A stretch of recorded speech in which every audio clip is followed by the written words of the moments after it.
सांगलीतील जलजीवन मिशन योजनेची कामं करणारा कंत्राटदार हर्षल पाटील याने आत्महत्या केली आहे। बिलाचे पैसे थकल्याच्या नैराश्यातून हर्षलने जीवन संपवल्याची चर्चा आहे। या प्रकरणी हर्षल पाटीलच्या आत्महत्येचा सखोल तपास केला जाईल अशी प्रतिक्रिया अजित पवारांनी दिली आहे। तर कुठल्याही कंत्राटदाराची बिलं थकीत नाहीत असंही अजित पवारांनी स्पष्ट केलं। हर्षल पाटीलची आत्महत्या नसून हत्या आहे असा आरोप खासदार संजय राऊतांनी केला। तर सदोष मनुष्यवधाचा गुन्हा दाखल करण्याची मागणीही त्यांनी केली आहे। हर्षल पाटील आत्महत्येवरून राऊतांनी सरकारवर हल्लाबोल केला। राज्यात जलजीवनची 16,000 कोटींची बिलं थकीत असून सरकार छोट्या कंत्राटदाराची अडवणूक करते असा आरोप आमदार रोहित पवारांनी केलेला आहे। शेतकऱ्यांपाठोपाठ आता छोट्या कंत्राटदारावर आत्महत्येची वेळ सरकारने आणली अशी टीका काँग्रेस नेते विजय वडेट्टीवारांनी केली। हर्षल पाटील आत्महत्या प्रकरणात त्यांनी सरकारला जाब विचारला।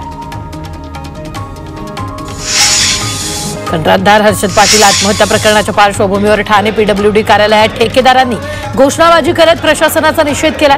आमच्या मागण्या मान्य करा नाहीतर खुर्च्या खाली करा अशा घोषणा यावेळी देण्यात आल्या।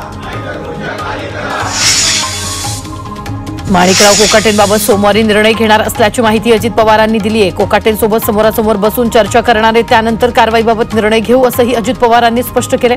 तसंच बोलताना प्रत्येकानं तारतम्य ठेवलं पाहिजे अशा शब्दात अजित पवारांनी कोकाटेंचे कान टोचले। मुख्यमंत्री पंतप्रधान पदाच्या रेसमध्ये आहेत म्हणून मंत्री कितीही चुकला असेल तर त्याला ब्रश शब्दानं विचारायचं नाही असं फडणवीसांचं धोरण आहे अशी टीका प्रकाश आंबेडकर यांनी केली आहे। तसंच या धोरणाचा महाराष्ट्रावर परिणाम होत असल्याचंही ते यावेळी बोलताना म्हणाले। धनंजय मुंडे यांच्या कार्यकाळातील कृषी विभागाची ती खरेदी नियमानुसारच असल्याचा महत्त्वाचा निर्णय मुंबई हायकोर्टानं दिला। तसंच खोटी याचिका दाखल करणारे याचिकाकर्ते तुषार पडगिलवार यांना हायकोर्टानं 1 लाखाचा दंड ठोठावला। इथे आधी मराठी चालतं नंतर हिंदी असं म्हणत अजित पवारांनी खडसावलं। इथे मराठी शिकली नाही तर गडबड होणार नाही असंही अजित पवार यांनी म्हटलेलं आहे। भाजप खासदार निशिकांत दुबेंना मराठी महिला खासदारांनी घेराव घातला होता। मराठीबाबतच्या वादग्रस्त विधानाचा त्यांनी जाब विचारला।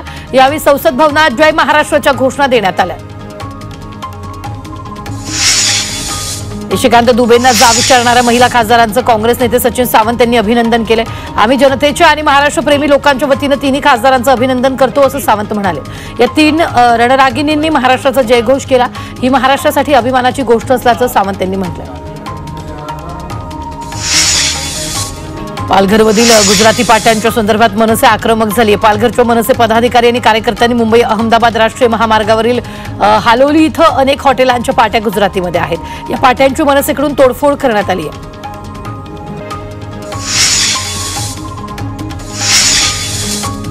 धारावी जंक्शनवरून वांद्रेवरळी सागरी सेतूकडे जलद गतीनं जाता यावं यासाठी MMRDAच्या कलानगर जंक्शन येथील उड्डाणपुलाचं काम पूर्ण झालंय। तर सांताक्रूज चेंबूर जोड रस्ता विस्तारीकरण प्रकल्पांतर्गत वाकोला पानबाई शाळा उड्डाणपुलाचंही काम पूर्ण झालंय। मात्र केवळ लोकार्पणासाठी मंत्र्याची वेळ मिळत नसल्यानं हे दोन्ही पूल वाहतुकीसाठी खुले केले जात नसल्याचा आरोप आमदार वरुण सरदेसाईंनी केला। अनिल अंबानी समूहाविरुद्ध ईडीने कारवाई केली। 3,000 कोटी रुपयांच्या गैरव्यवहार प्रकरणी ही कारवाई करण्यात आली आहे। मुंबई आणि दिल्लीत 50 ठिकाणी ईडीनं छापे मारले। मस्कत इथून मुंबई व्हाया बँकॉकला जाणाऱ्या विमानात एका थाई महिला प्रवासीची विमानातच प्रसूती झाली आहे। महिलेनं विमानातच एका मुलाला जन्म दिला। माता आणि नवजात मुलं दोघेही स्थिर असल्याची माहिती मिळते। पश्चिम रेल्वेकडून महाराष्ट्र आणि विशेषतः पालघरवर वारंवार अन्याय केला जात असल्याचा आरोप करण्यात आला। डहाणू वैतरणा प्रवासी सेवाभावी संघटनेकडून हा आरोप करण्यात आला। वंदे भारत एक्सप्रेसला गुजरातच्या वलसाड आणि वापी या 24 किमीमध्ये 2 थांबे तर महाराष्ट्रात मात्र 120 किमीमध्ये एकही थांबा दिला नसल्याचं या संघटनेनं म्हटलेलं आहे। मुंबईत हाय सिक्युरिटी रजिस्ट्रेशन प्लेटसाठी 22 जुलैपर्यंत 52,50,000 अर्ज आले। यातील 25 लाखांपेक्षा जास्त वाहनांना HSRP बसवण्यात आली आहे। तर 2019 पूर्वीच्या गाड्यांना HSRP बसवण्यासाठी 15 ऑगस्ट अंतिम तारीख देण्यात आली। या तारखेनंतर ऑर्डर करणाऱ्या वाहनांना दंड आकारण्यात येणार आहे। मुंबईतील वाहतूक कोंडी फोडण्यासाठी महापालिकेनं कोस्टल रोडचा वर्सोवा ते भाईंदर प्रकल्प हाती घेतलाय आणि या प्रकल्पासाठी लवकरच भूसंपादन करावं। प्रकल्प मार्ग रेषेखालील शासकीय जमीन ही हस्तांतरित करण्याची प्रक्रिया जलद गतीनं करावी अशा सूचना महापालिकेचे अतिरिक्त आयुक्त अभिजित बांगर यांनी दिलेल्या आहेत। मुंबईतील मेट्रो 11 साठी हजारो झाडं तोडण्यात येणार आहेत. मुंबई मेट्रो रेल कॉर्पोरेशननं वडाळा ते गेटवे ऑफ इंडिया भुयारी मेट्रो 11 मार्गिकेचा मूल्यांकन अहवाल प्रसिद्ध केला. या अहवालानुसार या मार्गिकेसाठी 2200हून अधिक झाडं तोडण्यात येणार आहेत. त्याचबरोबर बेंडी बाजारातील 796 बांधकामांवर हातोडा पडणार आहे. कौटुंबिक हिंसाचाराच्या तक्रारीनंतर 2 महिने अटक करता येणार नाहीये. कौटुंबिक हिंसाचाराच्या कायद्यांचा गैरवापर रोखण्यासाठी अलाहाबाद उच्च न्यायालयानं सुप्रीम कोर्टाकडे काही मार्गदर्शक तत्व सुचवली आहेत. त्याला सुप्रीम कोर्टात मंजुरी दिली आहे. माथेरान येथील प्रसिद्ध इको पॉइंट परिसरात गेल्या 2 दिवसांपासून एक कुत्रा डोंगरात अडकलेला होता. स्थानिक नागरिकांनी बचाव पथकाच्या मदतीने कुत्र्याला सुरक्षितपणे बाहेर काढण्यात आले. हा कुत्रा जवळपास 200 फूट खोल दरीत अडकला होता. डोंबिवलीच्या रस्त्यावरील खड्ड्यांचा प्रश्न दिवसेंदिवस गंभीर होत चाललेला आहे. या खड्ड्यांविरोधात मनसेनं अनोखं आंदोलन केलं. रस्त्यावरील खड्ड्यांमध्येच वृक्षारोपण करत निषेध करण्यात आला. रस्त्यावरील खड्डे न बुजवल्यास तीव्र आंदोलन करण्याचा इशारा मनसेनं महापालिकेला दिला. मुंबईला पाणी पुरवठा करणाऱ्या जलवाहिन्यांमधून पाणी गळतीची डोकेदुखी कायम आहे. मागील 3.5 वर्षात मुंबई महापालिकेकडे लहान मोठ्या अशा पाणी गळतीच्या 96,000 तक्रारी आल्या. तर प्रत्येक वर्षी कुर्ला, अंधेरी, मालाड, चेंबूर अशा भागातून सर्वाधिक तक्रारी सातत्याने येत आहेत. कोंडीमुक्त प्रवासासाठी उल्हासनगर महापालिका प्रशासनानं नियोजन सुरू केले. उल्हासनगर शहरातील रस्ते मोकळे ठेवून रिक्षा थांबे, रस्त्यावर होणारी वाहन विक्री, सभागृहांबाहेर होणारी कोंडी आणि गर्दीच्या वेळी काढणारी वाहनांची संख्या या सर्वांवर लक्ष ठेवत नुकतीच पालिका मुख्यालयात वाहतूक शाखेच्या पोलिसांसोबत बैठक पार पडली. बैठकीत पालिका आयुक्त मनीषा आव्हाळे यांनी नियोजनबद्ध कार्यक्रम दिला. म्हाडाच्या सोडतीमधील 20% योजनेतील घरांच्या किमतीत सोडतीनंतर संबंधित खासगी विकासकांना मनमानीनं भरमसाठ वाढ केली. याची दखल घेत म्हाडाच्या दक्षता विभागाने परिपत्रक काढून खासगी विकासकांच्या मनमानीला चाप लावलाय.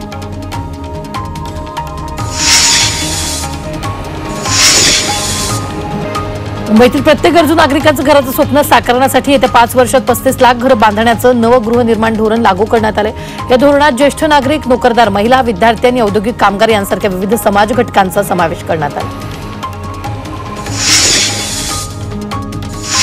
सिडकोच्या मुदत ठेवीत आतापर्यंत 2329 कोटींची घट झाली आहे. गेल्या काही वर्षात अनियोजित कामांवर केलेल्या अनियंत्रित खर्चामुळे सिडकोच्या तिजोरीला गळती लागली आहे. त्यामुळे सिडकोवर आर्थिक नियोजनाची पाळी आली आहे. ई-पॉस मशीनच्या नेटवर्कच्या समस्येमुळे रेशन दुकानदार त्रस्त झालेत. नेटवर्क कमी असल्यानं आणि सर्व्हरमध्ये तांत्रिक अडचण येत असल्यानं दुकानदार आणि ग्राहकांमध्ये वाद निर्माण होत आहे. त्यामुळे ई-पॉस मशीनचं काम नीट होत नाहीये. तोपर्यंत ऑफलाईन धान्य देण्यासाठी परवानगी द्यावी अशी मागणी रेशन दुकानदारांकडून करण्यात येते. मुंबईतील खासगी वीज कंपन्यांना वितरण परवाने दिल्यास ग्राहक पळवले जाण्याची भीती महावितरणानं व्यक्त केली आहे. त्यामुळे खासगी कंपन्यांना परवाने देण्यास महावितरणानं विरोध केला. त्याचबरोबर जनहितासाठी खासगी वीज कंपन्यांना परवाने न देण्याची मागणी महावितरणानं आयोगाकडे केली. ठाण्याचा जुना कोपरी पूल 8 दिवस वाहतुकीसाठी बंद असणार आहे. ठाणे पूर्व स्थानक परिसरातील वाहतूक कोंडीची समस्या सोडवण्यासाठी स्थानक परिसर वाहतूक सुधारणा प्रकल्प राबवण्यात येतोय. या प्रकल्पात रेल्वे मार्गिकेच्या दोन्ही बाजूला उभारण्यात आलेल्या खांबांवर गर्डर बसवण्याचं काम 26 जुलै ते 3 ऑगस्टला करण्यात येणार आहे. या कामासाठी वाहतूक पोलिसांनी जुना कोपरी पुलावर वाहतूक 8 दिवस ठराविक वेळेत बंद असणार आहे. आता घरबसल्या महाराष्ट्रातील गृह प्रकल्पाची इत्थंभूत माहिती मिळणार आहे. शिप पोर्टल म्हणजे the state housing information portal लवकरच कार्यान्वित होणार आहे. तर घर खरेदी विक्रीत पारदर्शकता येणार आहे. खासगी सरकारी योजनांची माहिती एकाच ठिकाणी उपलब्ध होईल. कोस्टल रोड मार्गालगतच्या जमिनीवर सायकल आणि धावण्यासाठी एक विशेष ट्रॅक बांधण्यात आलाय. ट्रॅकचं सर्व काम पूर्ण झालं असून मुंबईकर या मार्गिकांच्या लोकार्पणाच्या प्रतीक्षेत आहेत. कोस्टल रोड मार्गालगत भराव टाकून तयार करण्यात आलेल्या जमिनीवर नागरिकांसाठी विविध सुविधा उपलब्ध करण्याचं नियोजन महानगरपालिकेनं केलेलं आहे. सार्वजनिक गणेशोत्सवाच्या मोठ्या गणेश मूर्ती समुद्रात विसर्जन करण्यास न्यायालयानं परवानगी दिली आहे. लालबागचा राजा, चिंचपोकळीचा चिंतामणी, मुंबईच्या राजासह सर्व सार्वजनिक गणेशोत्सव मंडळाच्या गणेश मूर्तींच्या विसर्जन मिरवणुकीची परंपरा अखंड राहणार. मंत्री आशिष शेलार यांनी पोस्ट करत याबाबत माहिती दिली.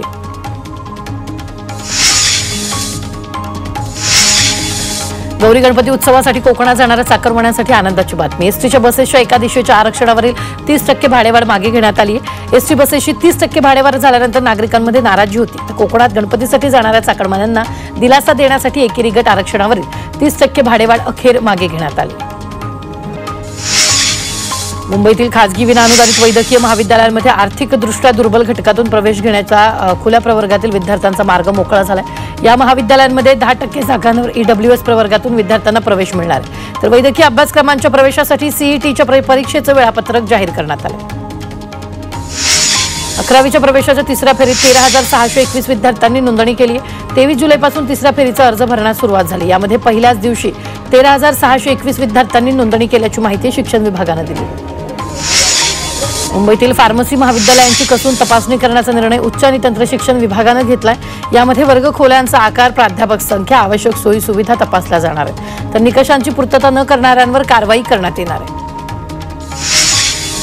वैद्यकीय अभ्यासक्रमाचं राज्य कोट्यातील प्रवेशाचं वेळापत्रक जाहीर केल्यानंतर राज्य सामायिक प्रवेश परीक्षा कक्षानं राज्य कोट्याचं वेळापत्रक जाहीर केलं. त्यानुसार MBBS, BDS, BMMS आणि BHMS आणि BUMS या अभ्यासक्रमासाठी विद्यार्थ्यांना 23 ते 30 जुलै दरम्यान नोंदणी करता येणार आहे.